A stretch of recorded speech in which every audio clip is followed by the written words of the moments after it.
I don't know if you remember the time that you tabletopped me and laid me out in front of all my friends.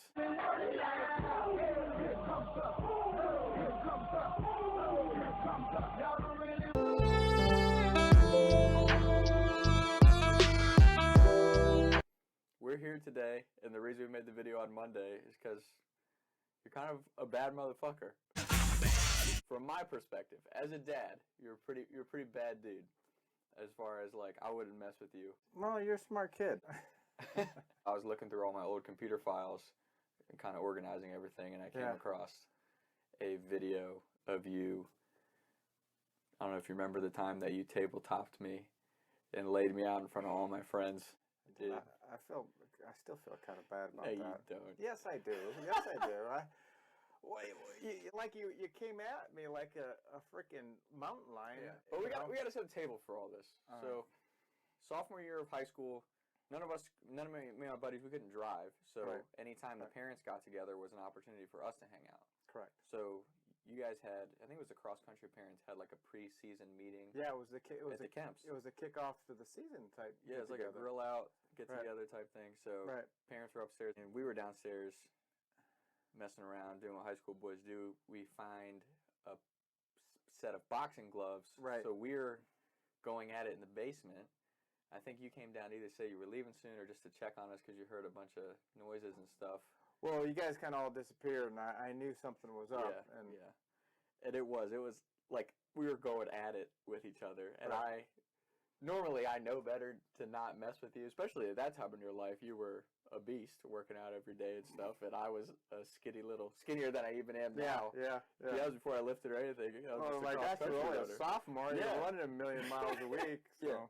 So anyway, my dad comes downstairs. I have one of the sets of boxing gloves on. I think I had just boxed Griffin or Graham or somebody. Probably. Feeling pretty good about myself. And you came down. Originally, you just said whatever, and you turned around to leave. And then I cocked off. I feel like you cocked off. I think I cocked off, or one of my buddies was. It was a combination of both. I think my buddies were talking shit to you about, why don't you stay down here and box? And I said, yeah, why don't you come over here and I'll kick your ass? Something along those lines. Right. I don't feel like I would have inserted I was curious. I'm pretty sure we instigated you. We definitely instigated the situation. Yeah, I feel like, and it was a mistake. As soon as you turned around and said, yeah, I'll do that, I was like, oh, shit, we shouldn't have said anything. Well, my buddies, I shouldn't say that. My buddies were raring for that opportunity to see me. Because that's how the whole thing happened. As soon as you put the boxing gloves on, all my buddies were sitting down, and Jared had his phone out like that. That's how I didn't even know that was going on. I didn't either. No.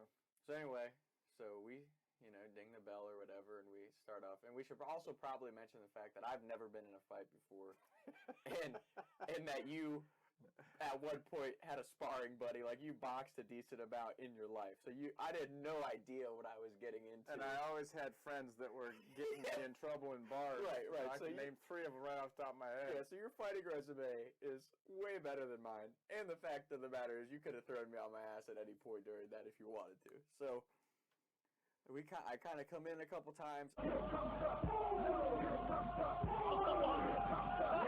I get hit in the face twice, like right off the bat, because I came charging at you to protect myself, and you whacked me twice in the side of the head, and I'm like, okay, this is not looking good. And then I remember thinking, like, when we kind of... You almost panicked.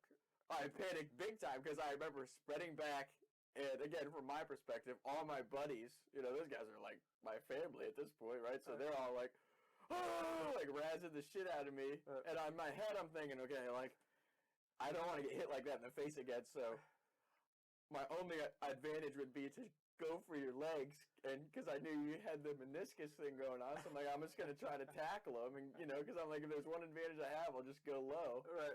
So I come running full speed. Yeah, you did. As soon as you dropped your shoulder, I was like, oh, shit. Because I couldn't stop. I had committed to charging full speed across the basement at you. I would say that's where my experience and wisdom kind of took over. It was so bad, man. Like, oh my gosh, you were fully committed to the bull rushing me. But I was like, that's the only option I have. Like, he's going to continue to beat the shit out of me if we keep boxing, so I'm just going to charge him.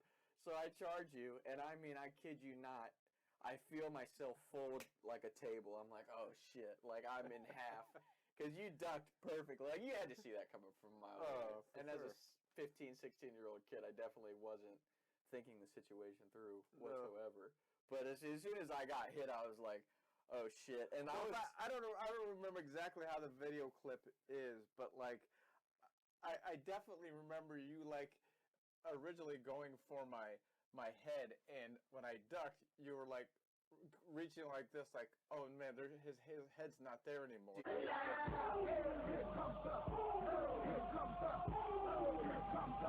That was like, you know, when you were like swimming. Yeah, that was like, you know, the highlights where the receiver's coming over the middle and the safety just pops him and his arms are like out like a noodle. Yeah. That's what it was.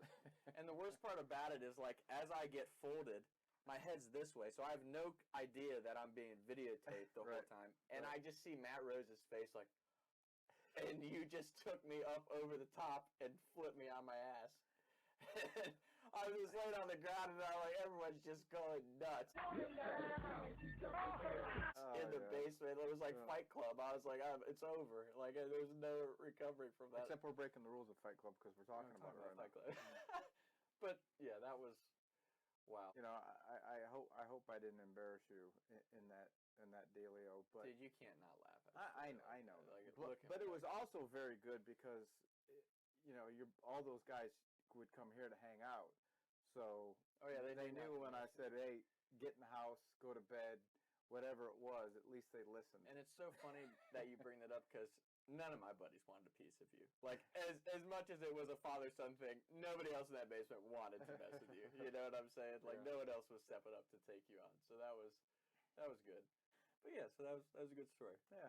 I'm glad you don't have hard feelings over that. No, that was it was one of my favorite memories from high school.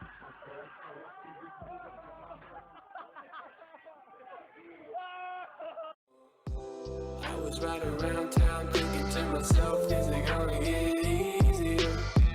I'll be up and away up the street getting big, but I can't even breathe no more.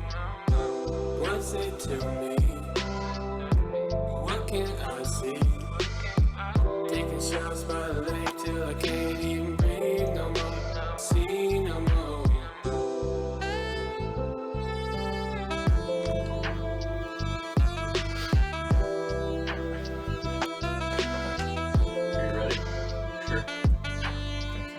Do whatever you want if you want. If you'd rather look at me or look at the camera, either way. I don't know, man. Like, this is a new setup for me. I'm experimenting. And now that I have these new mics, I don't have a table in between us, which is kind of nice. Maybe a little bit of both. Cool. Look at you've let me do your storage room. You gotta admit, this is the best your storage room's looked since you moved in here. Yeah, last time I was in here, we talked about me shitting my pants, I think. So. Yeah. You do good, though. I would say out of all my co-hosts, you get the most views. Really? On most times, yeah. I wonder why. Yeah, except for Drew Hinkey. I don't feel like I have that many fans. Drew Hinkey blew up. Probably he's got a great beard. That's probably what it is. He does have a good beard.